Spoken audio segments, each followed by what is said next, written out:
Okay, we did round one, and now that we have it all cleaned up here, it's kind of time to take a look at round two. This time around, again, we should still be looking for those assumptions that are not supported. We should still be looking for where we need to put backing, but we should have gotten most of the content out of the way. So at this point, it should be a little bit more about editing and making it beautiful. So in Nietzsche's Joyful Wisdom, probably either if that's the name of a novel, I've got to italicize it. If it's the name of an article, I've got to put it in quotes. So you may have to go look that up. The author's willingness to dismiss morality makes his philosophy unrealistic. I like it. It's short, it's sweet, it's to the point, it's powerful. Sometimes if you get long, you just get lost in all the verbiage. Okay, he suggests morals are useless facades, and that shows a misunderstanding of moral principles. I kind of don't like that, and here's why. I would change that to which shows a misunderstanding of moral principles, because and means that I have main idea 1 and main idea 2, but it definitely separates this into two main ideas using a coordinating conjunction structure. But I don't really want two main ideas. I think this is really one idea, and one idea is captured better by using which.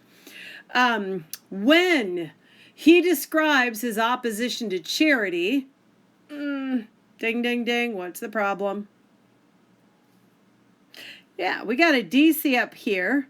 This is where the IC, the independent clause, starts, and that means right there you're supposed to have a comma. Yes, it matters. He calls those acts of kindness submission and suggests they are the actions of weak individuals. He describes men with morals as tame animals who feel their true natures are a shameful sight in need of moral disguise. Do you see how just very small changes here really make it much, much clearer where the evidence is going, that that Nietzsche feels that the truth is selfishness, and just by making small changes, you capture the evidence much, much more effectively. The commentary here is going to be a lot different because, again, we should have already fixed our major content issues. Before insulting the value of goodwill, he should consider situations like war where people lack control of the world around them. Okay, remember how I said sometimes you get lost in verbiage, like there are just too many words. Guess what people don't have in war? That would be control over the world. So how about we just do this? The word war is enough to capture this. So you don't have to say this and say war. Let it go. Short, sweet, to the point. Not only would it be selfish to simply refuse to help others, but it would also be unnatural. When a human being sees another suffering, the natural response is to help. We are biologically designed to respond to the emotions of each other and learn from one another through the mirror neurons in our brains. We are hardwired to care. Nietzsche ignores that. So, semicolon means two short sentences that are very closely related. So Nietzsche is ignoring the fact. This is the fact. So semicolon here works well. But I'm assuming that you sort of picked up what the problem is in the commentary.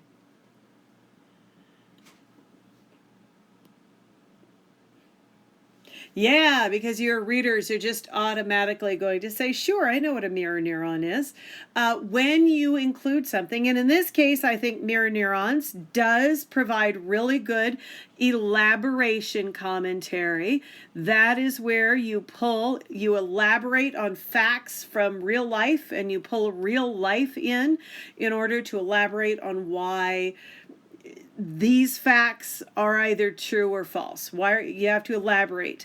So this is good elaboration. The problem is, my guess is most people don't know what mirror neurons are. You actually have neurons whose sole purpose it is to watch someone else doing something and to learn from it. It's what gives you empathy, but it's also why, if you are a baseball player, watching somebody pitch really, really well can improve your pitch because you're actually learning by watching others do it. However, just dropping mirror neurons in there and expecting readers to get it kind of doesn't work. So here is the deal. You need some sort of backing or explanation here. You got to add that in. So even if you are on the step where you think that you are polishing and just getting rid of, bad grammar and bad vocab, you still want to make sure that you are paying attention to the basic structure. Okay. So we are hardwired to care. Nietzsche ignores that. A far more critical error in Nietzsche. Ooh. Oh, why did I cross that out? I didn't mean to cross that out. I meant to highlight it, but it helps if I grab the highlighter instead of the pen. This now tells me what is the relationship between this argument and this one. That's the role of a transition. So please do not give me low-level transitions. It doesn't make me happy. Okay, a far more critical error in Nietzsche appears when he talks about manipulating other people.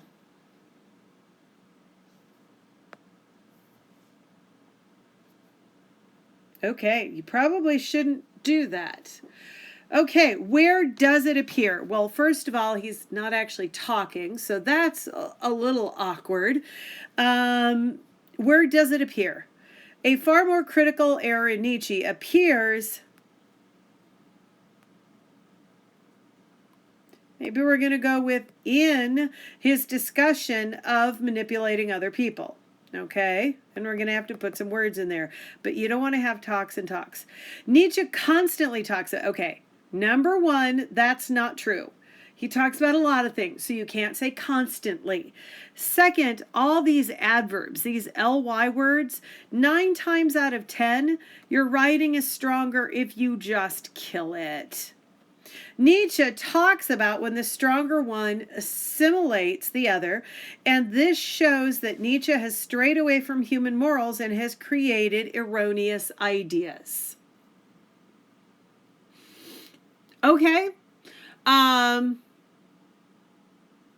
works.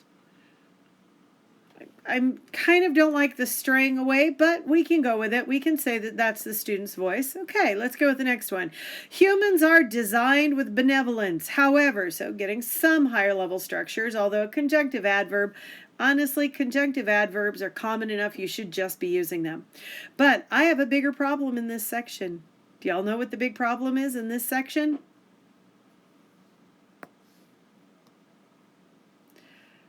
Passive voice. Passive voice, that is when the verb of the action, designed. You do not have the subject up front. No, don't tell me human is the subject here. Who's doing the designing? Yeah, humans are not designing themselves. So the problem with passive voice is, by definition, it is unclear. When you say humans are designed, student who wrote this, are you saying that God designed humans, or are you saying evolution designed humans? Or are you saying aliens designed humans? I don't know, because by using passive voice structure and not telling me who did the designing up front, you're automatically like chickening out of telling me what you really believe. Now, maybe you're saying, well, I'm not going to say what I really believe because it's not pertinent here. I don't care if my belief system is that aliens with purple eyes designed human beings, because I know that's going to make my readers question me. So I'm trying to avoid who designed human beings. Well, great. Then that means you have to avoid the word design, because the minute you say design, I'm going to ask you who did it.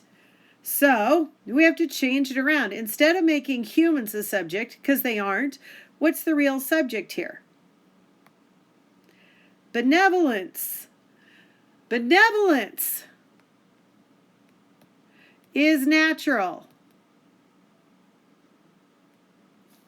Is natural to humans, and I could even go is natural to humans because of mirror neurons, so I could tie that back in. However, Nietzsche encouraged people to use others. Okay, he couched this advice in science by trying to make an analogy between humanity and a simple cell. A false analogy. I like this. I could have a comma here. A comma would be perfectly acceptable. And a comma would set this up as an appositive. Well, a dash does too. But you're basically saying, look, I'm going to define this as a false analogy. And so I could have a comma here. But by rejecting the comma and instead putting a dash in, I'm drawing more attention to it. And that draws more attention to the fact that, ding, ding, ding, ding, this is a false analogy. So that dash is now drawing the reader's eye to where I want it drawn, which is, dude, this is bad logic. Okay? This causes, be very careful. The word this is generally an adjective. This chair. This idea, this computer. The problem here, what this are you talking about? Is it the fact that he's calling it a simple cell, or is it a fact that the logic is bad? Which of these ideas, which this are you drawing attention to? Well, I'm hoping it's the poor logic. It's bad logic. Causes the audience to reject his philosophy, his erroneous philosophies. Erroneous. Where have I heard that before? Didn't I just, where was that? Isn't that up here somewhere? I thought I saw that. So when the stronger, yeah, look.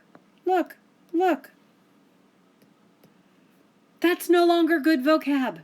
Now it's just awkward. If you intentionally repeat something because you're trying to draw attention to it, that's great. But to just repeat a vocab word, it makes it sound like you're doing a vocabulary exercise. Don't do that. So here's the deal. You just called it bad logic. You don't have to say erroneous. So we can just say his philosophies, or his illogical philosophies, or his wrong philosophies, or I would just go with philosophies. Excuse me. His philosophies about using weaker people also show that he is disconnected. He is disconnected? Really? So no, it's more like he has. Let him do the action. Don't use linking verbs where you can use helping verbs or active verbs. Because if you say he is disconnected, what you're saying is he is disconnected. Disconnected is the adjective that is being used to describe the subject. So that becomes your predicate adjective. If you have no idea what I'm doing, you probably should have reviewed sentence diagramming when I told you to. If you say he has disconnected, then you're saying he has disconnected. And disconnected then becomes part of the actual verb. Although that is like the worst handwriting ever. Okay, he has disconnected. So in the first case, if I leave it is, I have the verb is. That's it. I don't have an active verb. If I change it to has disconnected, I'm now saying he is actively involved in unplugging. Like seriously, he's going this way, normal human morals are going that way, and he is choosing to increase this distance. He has disconnected. Versus he is, and is has no action. So you do want to make sure you have active verbs, and you want to minimize how many linking verbs you are using. Okay? Show he has, I've lost track of where my reading is. He has disconnected from what the normal human morals are. Okay, what is he disconnected from? Here's your preposition, but now you're getting garbage words in there. What is he disconnected from? That would be morals. So how about just having that be the object of your preposition? From normal human morals. That lets you get rid of another linking verb. So getting rid of linking verbs is awesome. This causes his ideas. Wait a minute, this is actually starting in one idea, so you have an independent clause on this side, you have an independent clause on this side. If you are joining two independent clauses with an and, what would I love to have in that spot? Yeah, coordinating conjunction comma. That would be awesome. Oy. And this causes his ideas to be undermined and to be considered unrealistic. Oh, I've got a big problem there. Do you want to figure out what that big problem is? Okay, I hope you said either that you've got too many linking verbs going, or even better, if you recognize be undermined. Who's doing the undermining? Be considered. Who's doing the considering? Is the person doing the considering, which would be the audience? Do I have the audience up front? No.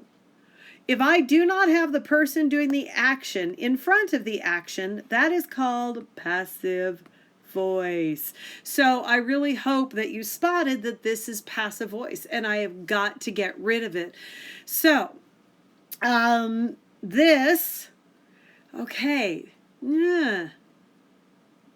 This, what does it do? Don't tell me it causes this. So this connection, this disconnection, undermines.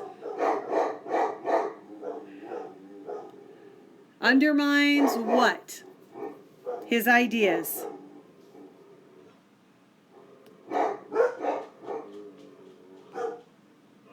This undermines his ideas. Now, and says that this is equal, that it undermines his ideas and his ideas are unrealistic. But the word and also says these two ideas are separate. Guys, stop. Sorry. I don't like that these two ideas are set up to be separate because I don't see them as separate. So I would actually pull these two things together so that this undermines his ideas, emphasizing their unrealistic nature. And by using an ing word, emphasizes, that's going to be a participial phrase structure. Participial phrase. A participial phrase is a type of dependent phrase that allows you to move an action into a dangling structure, into a secondary structure, so that you keep one main idea line and you simply have more danglies. So if I use and, I am going to actually have a split main idea, that this causes this and that.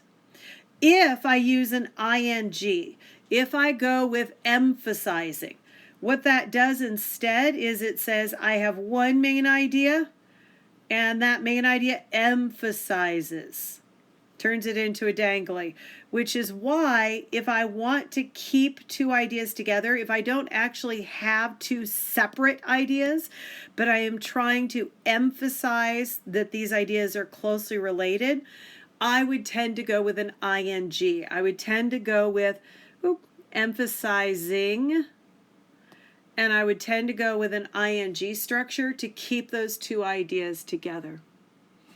Okay, if most people found this behavior acceptable, the if already tells you you're setting up contrast structure.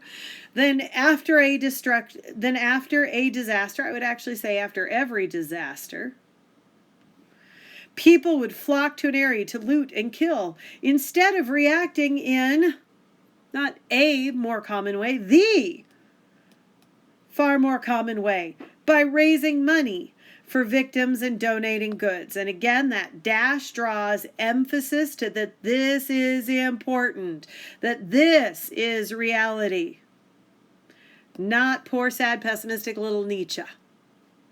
Since, goods, victims and goods. Proofread yourself. Proofread yourself. When people consider something unrealistic, they tend to dismiss it. Since the point of philosophy is to persuade others, Nietzsche fails. Nietzsche brilliantly fails. Now, this is a case where I really like the repetition. It comes so closely together, and it is such an important word. That really is the main idea word in here, that I really like having this repetition here, and I would argue strenuously that you should keep this. However, I would also argue strenuously that you have forgotten that you're supposed to be talking unrealistic. Your closure should come back to the idea in your topic sentence, and here it doesn't. So I've got to get the idea of, well, realism in there. So since the point of philosophy is to persuade others, Nietzsche fails to realistically, fails to realistically represent life, fails to realistically show human nature. And then I would keep this as that Nietzsche brilliantly fails. So I would keep that very, very short. Short sentences are power sentences. They show up kind of like spotlights. If you have too many short sentences, then it's like you have too many spotlights and you can't figure out what's important. Having one really short sentence here really pulls your eye to that. Now, if you noticed earlier, I said, hey, you want to make sure you're not using a whole bunch of these ly words, because those ly words, 9 times out of 10, you don't need these adverbs. Why do I keep it here? Well, a couple of reasons. First of all, I just had Nietzsche fails, and I don't want to repeat it exactly. I want to intensify that. So I just said Nietzsche fails. I now want to make it even clearer. He doesn't fail a little bit, he fails a lot. So I need an intensifier word. So brilliantly is focusing as my intensifier word so that my repetition is not eat, eat. Instead, my repetition is eat, yeah! That would be my mic drop moment. I want a mic drop moment. But the other thing is, I really like using brilliantly here because if something is brilliant, well, it's good. If it fails, it's bad. So this is a bit of a contradiction. And that contradiction slows the reader down and makes them look at it twice because it's a little bit awkward. It's not a lot awkward, but it's just awkward enough to draw the reader's eye to it and to make them think about what the writer has put on that page. That is where, as college students, you have to be smart enough to break rules.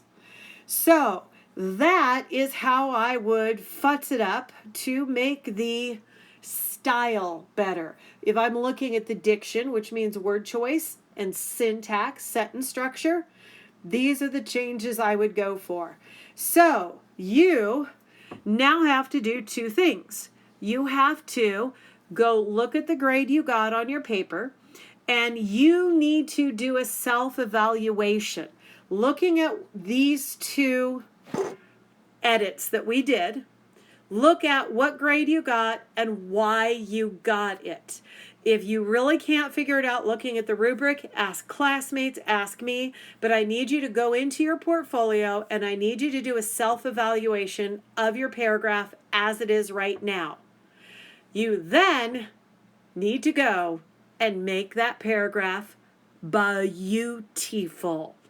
That does not mean you change a couple of words. As you can tell from this, that means you do 2 or 3 or 4 rounds of really going through and starting with content, making it strong, making it logical, moving to style, making it beautiful, making it powerful. So go, run, be free, be brilliant.